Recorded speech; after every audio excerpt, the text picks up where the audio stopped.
warahmatullahi wabarakatuh. Kembali lagi di Legenda Catur Dunia. Tata Steel Chess India Rapid dan Blitz sudah dimulai kawan. Saat admin sedang rekaman ini sedang berlangsung babak kedua. Babak pertama sudah selesai, jadi kita bisa mengulas babak pertama. Kalian bisa melihat live gamenya di chess.com seperti biasa, ataupun live streamingnya di YouTube bisa kalian cari kawan. Nah, di babak pertama kawan, Narayan mengalahkan Vincent Kemmer, Wesley So mengalahkan Vidit Santos Gujarati, Arjun bermain remis melawan Nihal Sarin, Magnus ditahan oleh Pragnananda, dan Dubov bermain aman melawan Nordibek Abdus Satrov remis kawan. Ternyata bukan Weyi kawan, ternyata Daniil Dubov. Ya, kemarin tuh kesalahan dari chess.com memasang fotonya Weyi kawan. Nah, langsung saja untuk game yang akan kita ulas, saya dahulukan permainan Daniil Dubov ya. Walaupun di situ ada Magnus Carlsen, mungkin kalian lebih tertarik permainan Daniil Dubov. Oke, ke papan analisis. Dubov putih mengawali dengan pion D4, Abdus Satrov pion D5, kuda F3, kuda F6. 2 minggu yang lalu kawan, di akhir bulan September, Daniil Dubov bermain di turnamen Jerusalem Master, turnamen rapid kawan, yang diikuti oleh 10 pemain. Dubov 3 kali menang, 1 kali kalah, dan 5 kali remis, menempati posisi ketiga, kalah tiebreaks atas Jordan Van Foreest yang berada di posisi kedua dengan poin yang sama. Sebelumnya juga Dubov bermain di Russian Super Final, menempati posisi ketiga di bawah Artemiev dan Andriy Esipenko. Artemiev menjadi juara 2 kali dari Super Final Russian itu kawan. Oke, lanjut kawan, pion G3, settingan kesukaan Daniil Dubov Viacento. Pion C6, pion C4, Slav defense kawan, ada gajah F5, kuda C3, pion E6, kuda H4. Gajah E4, untuk menawarkan pertukaran dengan kuda, bisa kalian ambil balik dengan pion ataupun dengan kuda kawan. Tentu langkah gajah ini merupakan bentuk provokasi supaya putih memainkan pion F3. Nah, dimainkan oleh Daniil Dubov. Ada juga yang memainkan ke petak G4 kawan, nanti diserang dengan pion H4, gajah H5, pion G4, gajah G6 langsung disikat, ambil balik, mungkin menteri keluar ke petak B3, ataupun juga dorong lagi pion G5. Memilih ke petak E4 saja. Pion F3, gajah G6, menteri keluar ke B3, serang pion B7, tantang dengan menteri B6. Dubov pion C5, menteri C7. Petak favorit manusia kawan, paling banyak menteri ke petak C7. Tapi kalau engine yang main, pertukaran menteri ini lebih disukai. Kemudian kembangkan kuda ke petak A6. Persiapan manuver lagi mencari pos yang bagus kawan, nanti diikuti dengan gajah berkembang dan seterusnya. Oke, kembali lagi ke permainan aslinya. Menteri C7, pilihan dari Abdus Satrov. Dan Daniil Dubov coba dobrak petak pusat dengan pion E4. Abdus Satrov menolak, melanjutkan pengembangan kuda B ke D7. Kemudian ada gajah F4 serang menteri supaya meninggalkan pion. Menteri ke C8, tetap jaga pion. Nah, Dubov membuka permainan dengan pion E pukul pion D5. Kuda ambil balik. Di sini Dubov juga punya opsi kawan untuk bisa rokade panjang langsung. Ini jauh lebih kuat disarankan oleh Stockfish. Mungkin ada gajah E7 persiapan rokade, raja digeser terlebih dahulu ke B1. Hitam rokade dan bisa melanjutkan caplok gajah G6. Ambil balik oleh pion H. Dan mulai dorong pion E5 untuk mendapatkan ruang yang lebih bagus. Dubov memilih membuka permainan dengan pion E pukul pion D5, kuda ambil balik oleh pion C, kemudian ada gajah B5, pin kuda.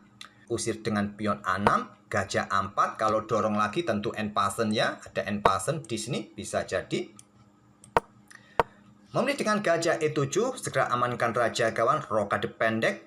Nah, kuda caplok gajah G6, ambil balik oleh pion H, rokade pendek dipilih oleh kedua pemain. Menteri D3, lanjut Dubov mencoba geser ke sisi raja kawan. Di sini ada kuda B8, kemudian pion B4. Kuda C6 sikat oleh Dubov, ambil balik menggunakan pion kawan, dan di sini Dubov mulai dorong pion sisi menteri, pion A4. Pion G5, gajah mundur ke D2, menteri D7 dan raja naik ke G2.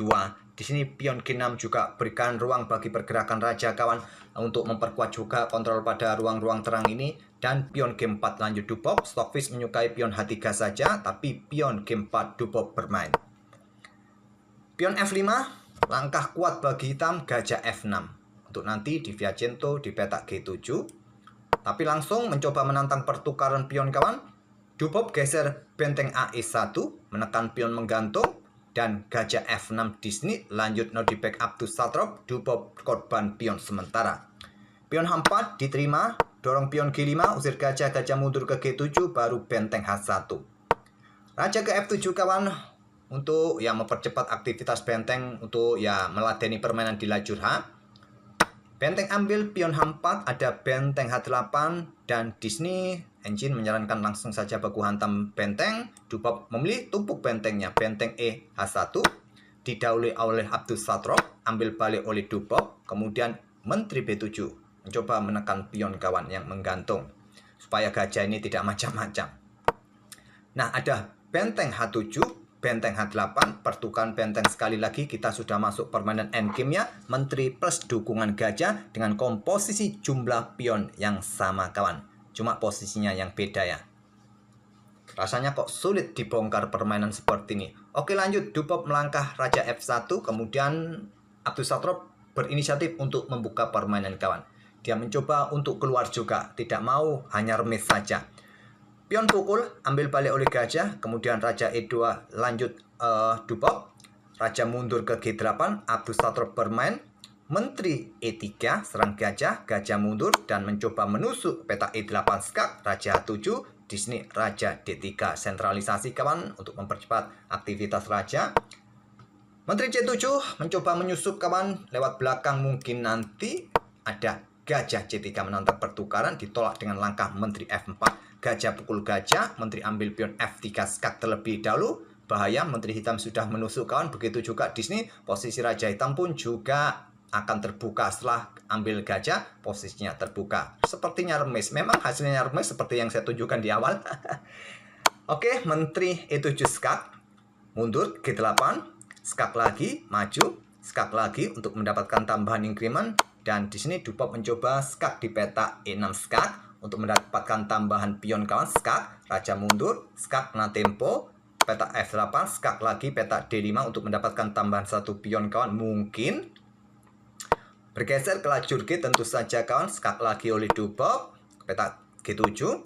Di sini Dubop dorong pion B5-nya kawan untuk bisa meloloskan pion di lajur C. Mungkin itu harapan dari Dubop. Tapi percuma kawan, rajanya sangat terbuka. Kalau mau ya Abdus Satrop bisa membalas skak-skak yang berulang-ulang.